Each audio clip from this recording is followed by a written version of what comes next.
Hello সবাইকে, welcome to my YouTube blog. তো আশা করি তোমরা সবাই ভালো আছো, আমিও খুব ভালো আছি। আজকে আমার ঘরে হচ্ছে একটা স্পেশাল দিন কেন সেটাই আমি বলবো তোমাদেরকে। আজ থেকে প্রায় 22 বছর আগে আজ আমার মার বাপির বিয়েতে দুজন আবদ্ধ হয়েছিল।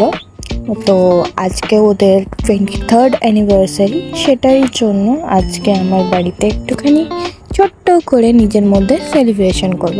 তা আমি ভাবলাম আজকে আমি সকালবেলাটা ছোট্ট করে সেলিব্রেট করব। তা আমি ভাবলাম সব কিছু করবো। তো সকালে ব্রেকফাস্টে আমি মার বাপির জন্য বানিয়েছিলাম একদম দেশি স্টাইলে, এটা হচ্ছে বাঙালি দেশি চাউমিন, আলু ভাজা দিয়ে যেটা করে সেরকমভাবে একটা সিম্পল একদম আমি চাউমিন বানিয়েছিলাম। তো চাউমিনটা কেমন করে বানাচ্ছি দেখে নাও। তো তেলটা গরম হওয়ার পর আমি দিয়েছিলাম হচ্ছে জিরে আর শুকনো লঙ্কা দিয়েছিলাম। আমি শুকনো লঙ্কাটা দিয়েছিলাম একটু ফ্লেভারের জন্য, এটা স্মেলটা ভালো আসে। তারপর দিয়েছিলাম আলু, হালকা নেড়ে পর আমি দিয়েছিলাম হলুদ গুঁড়ো আর সামান্য মতন নুন। এবার ওটা ভালোভাবে নাড়াচাড়া করে এবার একটা থালা ঢাকা দিয়ে দেবো যাতে আলুটা ভালোভাবে সেদ্ধ হয়ে যায়। আলুটা না সেদ্ধ হলে তো কিছু করা পসিবল নয়। তো তার জন্য আলুটা ভালো করে সেদ্ধ হওয়ার জন্য আমি একটু ঢাকা দিয়ে রেখে দিয়েছিলাম। তখন ঢাকনা খুলে দেখলাম যে আলুটা সেদ্ধ হয়ে গেছে। তখন আমি আস্তে আস্তে করে চাউমিনটা অ্যাড করে দেবো। এখানে আমি চাউমিনটা হাফ বয়েল করেছিলাম, তারপর 5 মিনিট রেখেছিলাম গরম জলে। দেন আমি একদম ঠান্ডা জলের মধ্যে গরম জল থেকে উঠিয়ে দিয়ে দিয়েছিলাম বলে একদম ঝুরঝুরে হয়েছে চাউমিনটা, দেখো একদম দলা পাকায়নি। তারপর আমি চাউমিনটাকে জল ঝরতে দিয়ে দিয়েছিলাম কিছুক্ষণের জন্য। এই চাউমিনটা আমাদের গোপু সোনাকেও দিতে হবে বলে একদম নিরামিষের মধ্যে করেছিলাম। তার জন্য আমি ব্যবহার করেছিলাম নো অনিয়ন গার্লিকের টমেটো সস আর দিয়েছিলাম একটু সামান্য মতো গোলমরিচ গুঁড়ো। এবার সসটাকে আর গোলমরিচটাকে ভালোভাবে পুরো চাউমিনটার মধ্যে ভালো করে মিশিয়ে নেব। বাস, তাহলে রেডি হচ্ছে আজকে চাউমিন। এবার এটাকে গোপু সোনাকে একটু দেবো, তারপর দিয়ে দেবো মা আর বাপিকে খেতে। তো দেখো আমার চাউমিনটা একদম রেডি হয়ে গেছে। আমি গরম গরম সার্ভ করে দিলাম আমার মা বাপির জন্য।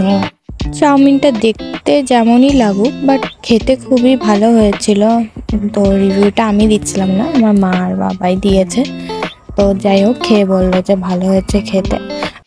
এখন যা গরম পড়েছে বাপ রে ভাই রে ভাই, তার জন্য আমি 2 গ্লাস গ্লুকন্ডি করেছিলাম। প্রথমে দিলাম বাপিকে, দেন মাকে, দেন আমার জন্য করেছিলাম। এত গরমে ভাই থাকা মুশকিল হয়ে যাচ্ছে, তার জন্য গ্লুকন্ডি একটু এনার্জি দেবে, তার জন্য আমি দিয়েছিলাম। আমি তো গ্লুকন্ডিটা করে রেখে দিয়েছিলাম, ভাবলাম কি যে পরে খাবে বলে, কাজ হয়নি। মানে মা পুজো করছিল, তখন গোপালকেও ভোগ লাগানোর ছিল, তো তার জন্য ঢাকা দিয়ে দিয়েছিলাম। দিয়ে তারপরে দেখলাম কি যে না হয়ে গেছে, তার জন্য দিয়েই দিলাম। এবারে চলে এসছে আমাদের দুপুরের মেনুর পালা। তো খাওয়া দাওয়া কমপ্লিট করে একটু রান্না বান্না করছিলাম, ভাবলাম আমি করে নিই। পোস্ত করেছে, একদম সিম্পল মেনু রেখেছিলাম সকালবেলায়, বিকজ রাত্রেবেলা একটু হেভি খাওয়া দাওয়া হবে। সকালে এত গরমে যদি সকালেও খাওয়া হয় রাতেও খাওয়া হয়, একদম ডাইজেশনের প্রবলেম চলে আসবে। ওই জন্য একদম সকালের খাবারটা সিম্পল, যত সিম্পল রাখা যায় আমি ততটাই সিম্পল রাখার চেষ্টা করেছিলাম। সকালে বানিয়েছিলাম হচ্ছে আলু পোস্ত, বাঙালির সবকা থেকে ফেভারিট খাবার। আর সাথে ছিল ডাল, ভাজা ছিল আলু আর পটল, আর ছিল হচ্ছে মুসুর ডালের বড়ার টক, আর ছিল আমের চাটনি, আর ডাল আর মাছ। ব্যাস, এই ছিল আজকের আমাদের লাঞ্চের মেনু। তো প্রথমে পোস্তটা বানিয়ে নিচ্ছে। তো পোস্ত সবাই জানো কেমন করে করে না করে। তো পোস্ত এই করাটা মনে হয় অনেকটা সিম্পল, বাট অনেকের পোস্ত দেখবে করতে যে মানে ছিটে যায় জিনিসটা। যাতে না ছিটে যায় তার জন্য একটা টিপস তোমাদের সাথে শেয়ার করি। যখন দেখবে যে আলুটা সেদ্ধ হয়ে গেছে, হালকা যদি জলটা মরে গেছে বা জলটা ঝোল যেমন রাখতে চাও সেরকম পজিশনে চলে এলে তোমাদের মানে গ্যাসের আঁচটা বন্ধ করে তারপর পোস্তটা অ্যাড করো, দেখবে একদম ঠিক হয়েছে। নাহলে কি হয়, পোস্তটা যখন ফোটাবে না, ফুটন্ত অবস্থায় দেবে, তাহলে পোস্তটা ছিটে যায়। তো এখানে দেখো আমি আলুটা হালকা ভেজে নিয়েছিলাম, তারপরে আলুটাতে জল করে সেদ্ধ দিয়েছি। তো ভালো দেখো আমার আলুটা একদম ভালোভাবে সেদ্ধ হয়ে গেছে। তো আমি এখানে গ্যাসের আঁচটা একদম বন্ধ করে দিয়েছি। তারপর আমি অ্যাড করে নিয়েছি হচ্ছে পোস্ত বাটা। আহা আমি পোস্তটা অ্যাড করে দিয়েছি। পোস্তটা দিয়ে পরে আমি ভালোভাবে সব আলুর সাথে মিশিয়ে নেবো। না মিক্স করলে এটা মেটঘাট খাবে না, তো ওই জন্য ভালোভাবে পোস্তটা মেলাতে হবে, মানে মেশাতে হবে, এটা মোস্ট ইম্পর্টেন্ট। তো দেখো কতটা ক্রিমি একটা টেক্সচার এসছে, পোস্তটা দেখেই মনে হচ্ছে না কত লোভনীয় একটা ব্যাপার। সিম্পল জিনিস বাট কত সুন্দর বাঙালির খাবারে এটাই হলো অ্যাট্রাকটিভ পয়েন্ট, যে দেখতে হয়তো খুবই সিম্পল বাট খেতে দুর্দান্ত লাগে। আর এদিকে দেখো আমার বড়াটা বানানো হয়ে গেছে। বড়াটা আগে থেকে বানিয়ে রেখেছিলাম, মুসুর ডালের বড়া। এটার রেসিপি মানে তুলে একদম বড়াটা যাতে হয়, এটার রেসিপি যারা চাইবে আমাকে কমেন্ট করে জানিও, আমি এটার রেসিপিও দিয়ে দেবো। তো দেখো এখানে 5 ফোড়ন দিয়ে তেলের মধ্যে তেঁতুলটাকে ভালো করে একটুখানি ভেজে নেবো।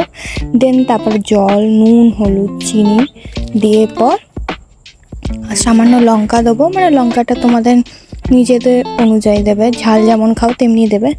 দেন আমি বড়াটাকে দিয়ে ফুটতে দিয়ে দেবো, ব্যাস তাহলেই রেডি হয়ে যাবে। বাকি যা রান্না করেছিলাম ওগুলো তোমাদের সাথে শেয়ার করতে পারিনি, মানে ওগুলোর আমি ভিডিও ক্লিপ নিতে পারিনি, কারণ একা হাতে করাটা খুবই মুশকিল।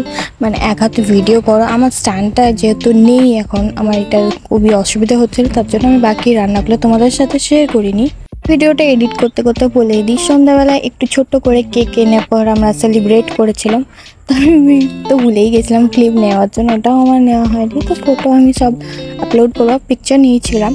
তো আমি তোমাদের কাছে এটাই আমি রিকোয়েস্ট করবো, তো আমার মা বাবাকে সবাই একটু উইশ করো, যাতে ওরা আগামী দিনে আরও ভালোভাবে একসাথে থাকতে পারে। রাতে তো জমজমাট খাওয়া দাওয়া আছে, মাটন হবে আর ফ্রায়েড রাইস। আর মাটনটা তো আমার বাপি রান্না করবে। সকালে মাটন করি এই কারণেই যে আমি আর আমার ভাই অ্যাকচুয়ালি অন্য কারোর হাতের মাটনটা পছন্দ করি না, আমরা খেতে যাই না, মানে আমার বাপি যেটা রান্না করে সেটাই আমাদের কাছে বেস্ট লাগে। তার জন্য আমাদের ঘরে মাটনটা সকালে হয়নি, রাতে হচ্ছে। তো সেটাই তোমাদের সাথে একটুখানি ক্লিপ নিয়েছি, ওটাই শেয়ার করলাম। তো দেখা হচ্ছে নেক্সট ভিডিওতে। টাটা সবাইকে।